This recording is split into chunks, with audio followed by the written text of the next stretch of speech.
orang pajak. Langsunglah Tompi itu didatengin, diklarifikasi gitu. Nah, Tompi yang merasa keberatan ya. Nah, ternyata Atta Halilintar itu bilang kalau itu buat seru-seruan aja. Waduh, kalau sudah urusan sama pajak.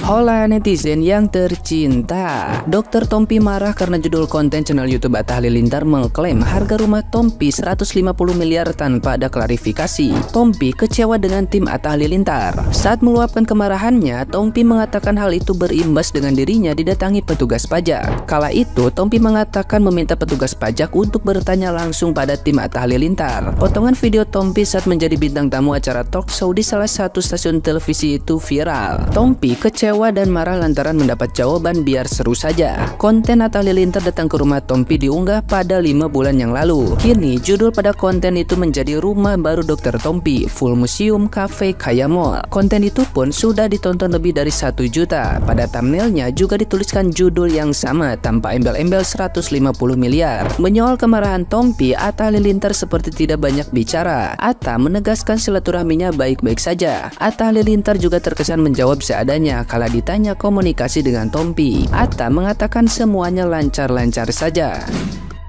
Tompi membangun rumah senilai 100 miliar. Tepuk tangan dulu untuk kesuksesan Mas Tompi.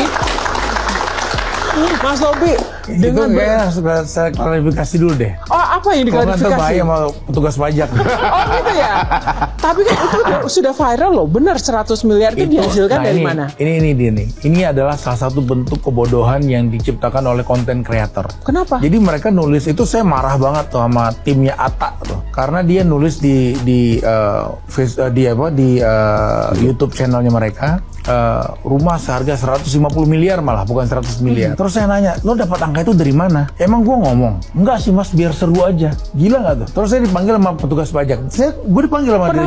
Dipanggil itu langsung. Dipanggil. Terus waktu saya ketemu sama petugas pajak, saya bilang, Pak, harusnya yang kalian panggil itu yang nulis.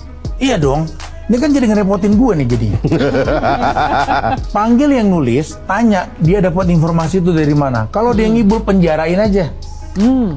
Itu kan ngebodohin orang jadinya.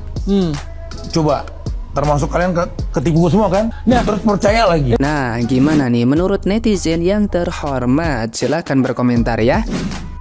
Ada yang lagi kesel nih sama YouTuber Atta Halilintar gara-gara konten soal harga rumah yang dinilai terlalu berlebihan. Ya, orang itu adalah Dr. Tompi. Jadi guys, di channel YouTube Atta, dia dan timnya sempat nyebutin kalau harga rumah dari Dr. Tompi adalah senilai 150 miliar rupiah.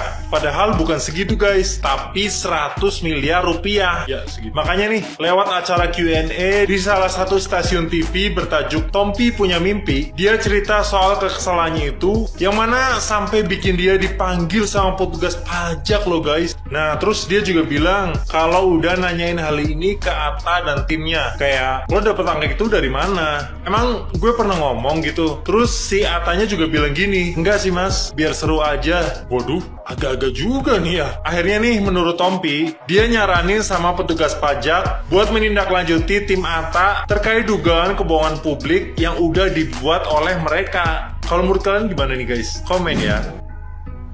Guys, ternyata Tompi itu marah banget sama Atta Halilintar guys. Karena apa nih?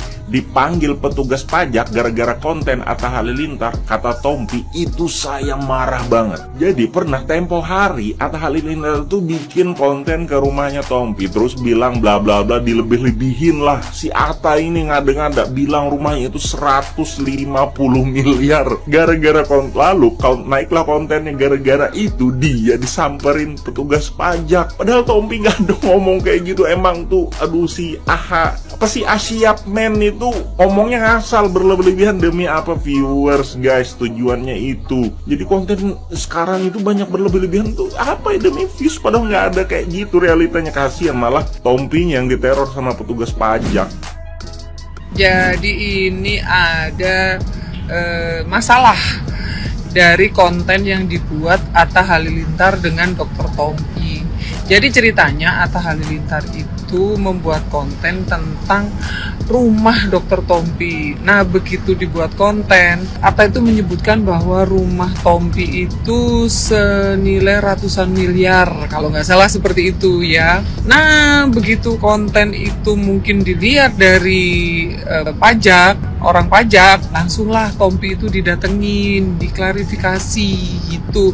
Nah, Tompi yang merasa keberatan karena Tompi tidak pernah menyebutkan nilai rumah itu atau harga rumah itu, walaupun kalau dilihat dari rumah kantornya itu ya mungkin aja gitu loh, tapi Tompi tidak pernah menyebutkan nominal. Dan akhirnya Tompi meminta pihak Atta untuk mengklarifikasi. Nah, ternyata Atta Halilintar itu bilang kalau itu buat seru-seruan aja. Waduh, kalau sudah urusan sama pajak ya, untuk hal-hal seperti itu, meskipun itu sifatnya mungkin hanya untuk seru-seruan, percayalah sama aku, urusannya nggak akan sampai di situ aja. Ini cerita tentang aku. Aku tuh pernah dulu masuk koran tentang seorang pengusaha yang tetap eksis di tengah mungkin perekonomian yang kurang membaik gitu ya. Niatnya baik gitu ya, tapi karena di koran tersebut tanpa sepengetahuan aku dan sepersetujuan aku itu menyebutkan bahwa omsetku itu miliaran, langsung aku itu didatengin sama orang pajak. Itu udah lama banget, sekitar 2013 gitu loh ya. Nah, buntut dari aku didatengin petugas pajak itu sampai sekarang apapun yang tak lakukan selalu dinotis orang pajak. Itu serius, jangan pernah berurusan dengan pihak pajak. Aku tuh sampai nyeselnya itu begini loh, kita bukan mau menyembunyikan omset kita, tidak, tapi ribetnya urusan dengan pajak gak selesai-selesai. Setiap tahun diklarifikasi, ada ini diklarifikasi, ada ini diklarifikasi. Itu percaya sama aku. Jadi aku itu bisa maklum kenapa Dokter Tompi merasa sangat keberatan gitu loh. Nggak cukup dia klarifikasi, oh rumah saya harganya nggak segitu pak, oh harta saya begini pak, harta saya begitu. Nggak cukup sampai di situ. Jadi kan aku lihat ada yang komen, ya kalau emang jujur dan mau bayar pajak kenapa harus takut? Nggak sesepele itu, nggak sesimpel itu berurusan dengan pajak.